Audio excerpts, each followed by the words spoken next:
러시아의 우크라이나 침공이 900일을 맞이한 가운데 우크라이나군이 러시아 본토로 진격해 예상치 못한 전과를 거두며 블라디미르 푸틴 러시아 대통령의 지도력에 중대한 타격을 가했다. 이번 사건은 러시아가 제2차 세계대전 이후 처음으로 외국 군대에 자국 영토를 내주게 되면서 러시아군의 허술한 방어체계가 드러났다는 평가를 받고 있다. 우크라이나군은 러시아 남서부 쿠르스크 지역에서 본격적인 공격을 개시해 11일 현재까지 진격을 이어가고 있다. 특히 우크라이나군은 쿠르스크주 플레오보 마을을 비롯한 약 350평방킬로미터에 달하는 러시아 영토를 점령하며 러시아 영토 깊숙이까지 진입하는 성과를 거뒀다. 이 과정에서 우크라이나군은 러시아 국영 에너지 기업 가스프롬의 시설을 장악했으며 인근 원자력 발전소에서도 미사일 파편이 발견되는 등 양국 간의 긴장감이 극도로 고조되고 있다. 러시아 국방부는 우크라이나군과 국경 인근에서 치열한 전투가 벌어지고 있다고 발표했으나 전황은 우크라이나군에게 유리하게 흘러가고 있는 것으로 보인다. 우크라이나 언론들은 우크라이나군이 러시아군의 강력한 반격에도 불구하고 예상보다 오랜 기간 동안 버티며 전황의 주도권을 확보했다고 보도했다. 미국 전쟁연구소 ISW는 우크라이나군이 러시아 영토 내 약 34km 지점까지 진출해 상당한 지역을 점령했다고 분석했다. 우크라이나의 이번 진격은 전반적인 전쟁의 흐름을 바꾸기 위한 중요한 전략적 결정으로 해석되고 있다.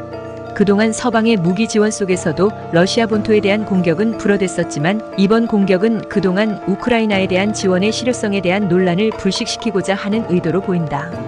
또한 우크라이나는 11월 예정된 미국 대선에서 도널드 트럼프 전 대통령의 당선 가능성을 염두에 둔 것으로 분석된다.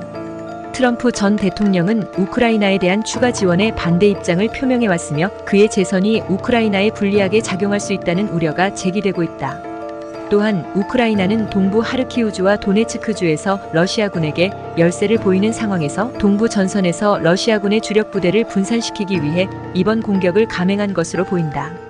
우크라이나의 동부 전선에서의 어려움을 해결하고자 러시아 본토를 직접 타격해 러시아군의 주의를 분산시키고 전쟁의 흐름을 바꾸려는 전략적 판단으로 평가된다. 이에 대응해 러시아는 쿠르스크주의 비상사태를 선포하고 주민 대피 명령을 내리는 등 대테러 작전 체제를 가동했다. 현재까지 7만 6천 명의 주민이 대피했으며 러시아 당국은 일반인의 통행과 통신을 제한하고 있다. 러시아는 전폭기와 공격 헬기를 출격시키며 우크라이나군을 몰아내려 하고 있지만 주요 군 시설이 파괴되는 등 피해가 누적되고 있다. 볼로디미르 젤렌스키 우크라이나 대통령은 10일 저녁 연설에서 러시아 본토에 대한 공격을 공식적으로 인정하며 이를 침략자의 영토로 전쟁을 밀어내기 위한 행동이라고 설명했다. 서방 군사 전문가들은 이번 공격이 우크라이나군에게 전황을 반전시킬 기회를 제공했다고 평가하고 있으면 우크라이나가 이 공격을 통해 향후 종전 협상에서 우위를 점하려는 전략적 목적을 지니고 있다고 분석하고 있다. 우크라이나의 이번 진격은 러시아군의 전략적 약점을 노린 것으로 향후 전쟁의 흐름에 중요한 영향을 미칠 수 있다는 전망이 나오고 있다. 전문가들은 이번 사건이 푸틴 대통령의 지도력에 심각한 타격을 입혔으며 러시아 내부의 정치적, 군사적 불안정을 심화시킬 가능성이 크다고 보고 있다. 러시아는 이에 대응해 우크라이나 주요 도시에 대한 보복 공습을 감행했으며 키이우 등 5개 도시에 미사일과 드론 공격을 벌였다. 이번 사태로 러시아와 우크라이나 간의 갈등은 한층 더 격화될 것으로 보인다.